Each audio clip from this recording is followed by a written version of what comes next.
What's up mga ka-Eagle Eye? Welcome back sa ating YouTube channel, no? Panibagong araw, panibagong adventure na naman ang ating gagawin for today's video, no? So, for today's video, mamamana naman tayo, no? So, yung kasama ko, iniwan na ako, nandun na sa laot. Nandun na sa malalim. So, hopefully makarami, no? So, tada, let's go!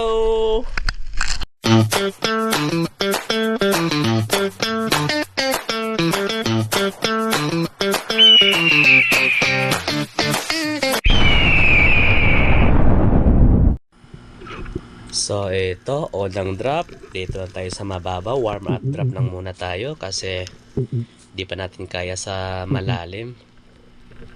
Ito, so antay-antay lang ng konti. Yun, sandusting muna tayo ng konti. Ayun, may mga samaral. Ayun, sa may kanan. Okay, dumaan na. Ito na. Oh, ang lalaki ng mga samaral. Unang pera. Patay kang tubig ka. Grabe, ang lapit na nun, di pa tinamaan. Malas naman ang buhay, oh. Wala talaga. Kaduol kay go. Drop na lang tayo ulit. Ito, second drop. Ito, ang daming Indian mackerel. Ito, bawasan natin ng isa. Pahiga-higa ka pa, ha? Higa ka ngayon. Boom! Ayun, higa. Patay. Ayos. Nakaisa na tayo, mga kaspero. May pang-ulam na tayo. Thank you, Lord.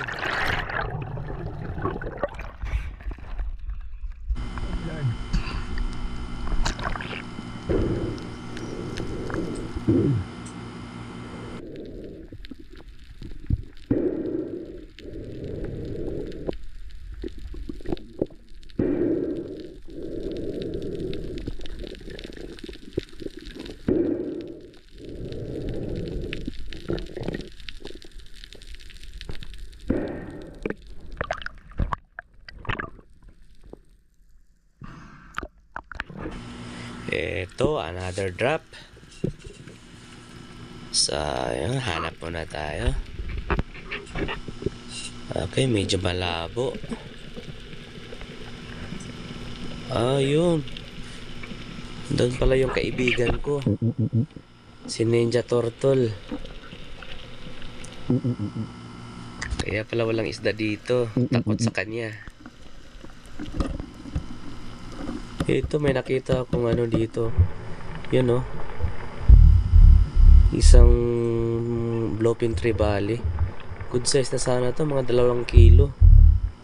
Kaya lang, ayaw lumapit. Kahit anong tawag pa natin. Grabe, ayaw na talagang lumapit. Wala talaga. Kung ayaw, hindi wag. Ito, advice ko sa mga baguhan na mga espero, no? Pag ayaw talaga lumapit ng isda, huwag niyong pilitin. Madisgrasya lang kayo niyan. Marami nang disgrasya dito sa mga ganitong sitwasyon na pinipilit pa kahit hindi na kaya. So, yun lang, guys. Piece of advice sa mga baguhang espero. Ingat-ingat po tayo sa sa pagsisid. Okay, wala talaga. So, balik sa taas para kumuha ng hangin.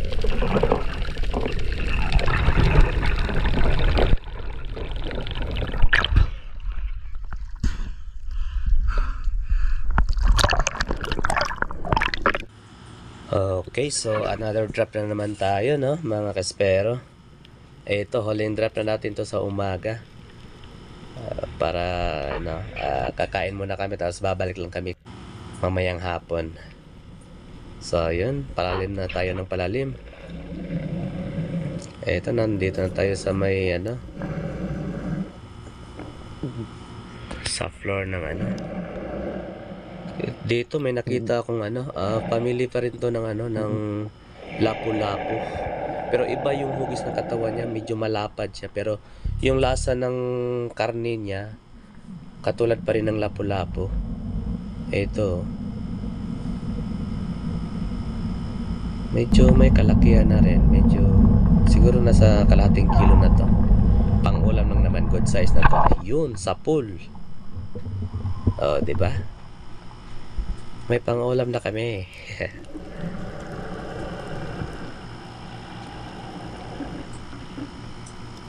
Grabe, sobrang lalim.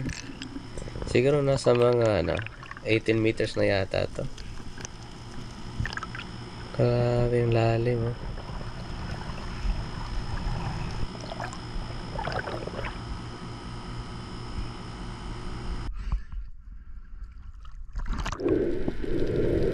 Okay, ayos.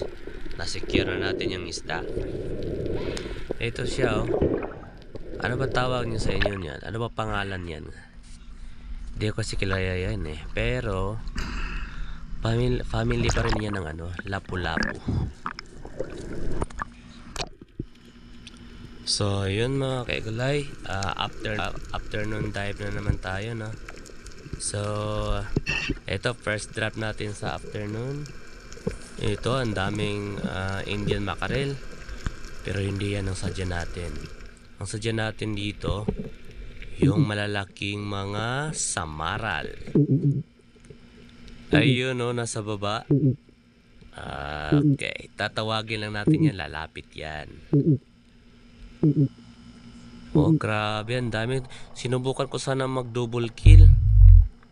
Kaso medyo malayo yung nakatapat niya, kaya hindi na inabot. Yun, no.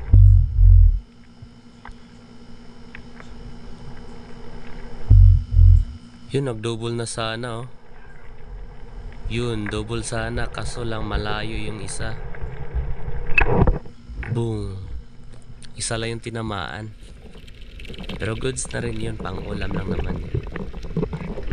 May kalakihan na rin, so libreng ulam na. Diba? Ayos.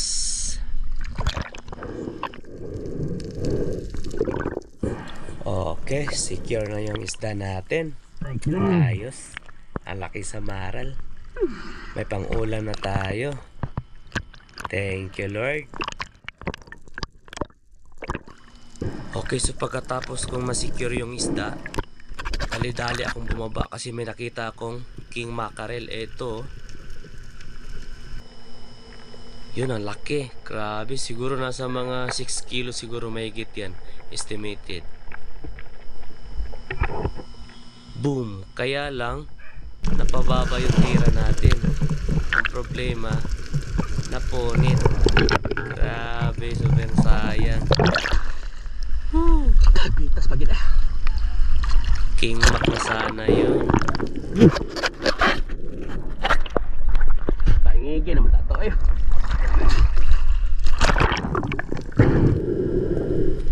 So yun, huling drop na natin to mga kaigulay. Medyo hapon na kasi. Ito, sobrang lalim nito. Siguro nasa mga 20 meters na yata to. Kasi hinabol ko pa yung isda. Ang laki kasi ng isda, sumalubong sa atin. Yun, oh. Yun. Nagpakita na. Okay, hinabol ko pa yan hanggang doon sa sa malalim. Grabe, sobrang lalim na niya. Talagang tumagilid pa talaga, oh. Nagpatira pa talaga. Oh, tumingin pa talaga sa atin. Yun lang, hindi tumagos. Grabe, ang kapal ng panga. Sa panga ko kasi tinirak para maglock sana. Hindi mapunit. Ang problema, sobrang kapal na ng panga niya kasi sobrang laki kasi. Siguro nasa mga 8 kilos mahigit yun. Estimated. Grabe, sobrang laki talaga. Oh, sayang. Grabe, sobrang lalim. Akong maure.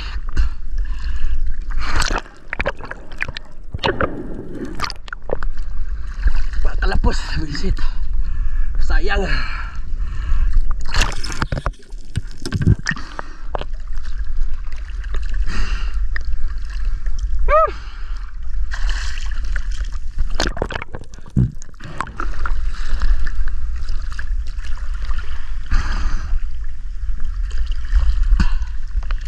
Sayaga, tangigig maurigid.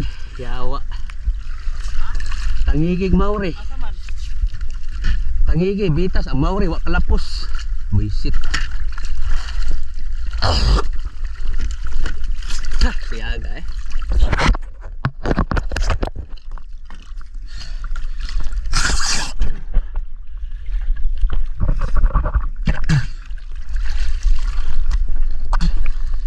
Ako yung send on niya sa group chat ko kuan. Video ga ata sayanga eh. Mga kuan, mga size. Tungod atong ring nga pambot eh. Dito pa mo. Singit ata ko kuan, singit ata ko si kansyat. Igo ra paghugot sa PC. Nawa mahugot ikon na. Ditian. Okay na tato tunong sa silik. Wa man tunong di. Ha? Wala akong gidakgi kuan.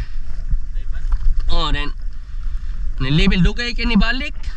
Mo to naubos na ko niya.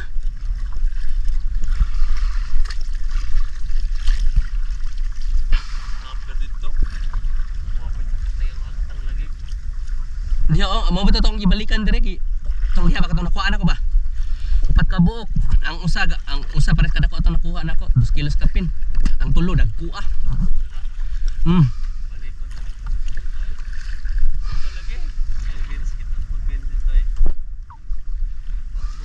Siya anak Mauri. Ni duol ging Mauri bapak. Nya nag-drop ako ana. Ni balik. Dapit. Dira arang to. Mo bitaw to ni arin ako dire kay lagot ko. Ako kayo yung mga 8 kilos siguro. Wa kalapos ay papangig na ego. Pug, wa kalapos ay. Usa na kami slick niya. Boy, friends na kayo. Ha?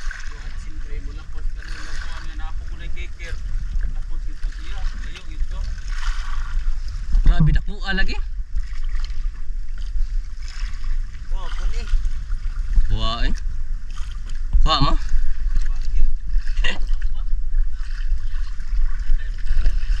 Sayang nga bisa katulang tangigig at nabitas pigid eh.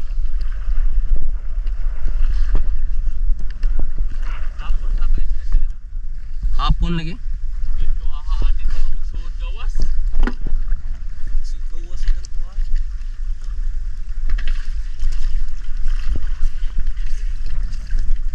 Abi kung dapat pagkaday pa na kung ganihan, padayon na ta kondisyon ako kuan ako ang walais ba.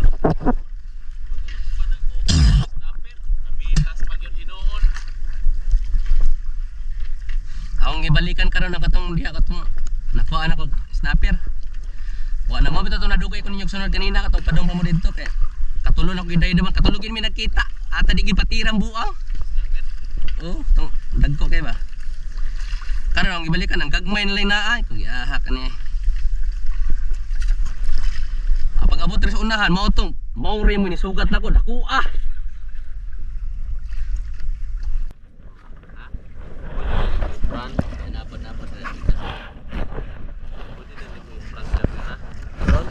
Asa man para pranta ni. Sa ni. Seat ni mga to. Seat na gawas. Kamu sen tanggalon sa kwan. Diretso record lagi ni. Siyempre, Dili. Ano, click ni mo dito na lang ka wala ihasol lang. Okay? Wala na may. Why dagang kayo.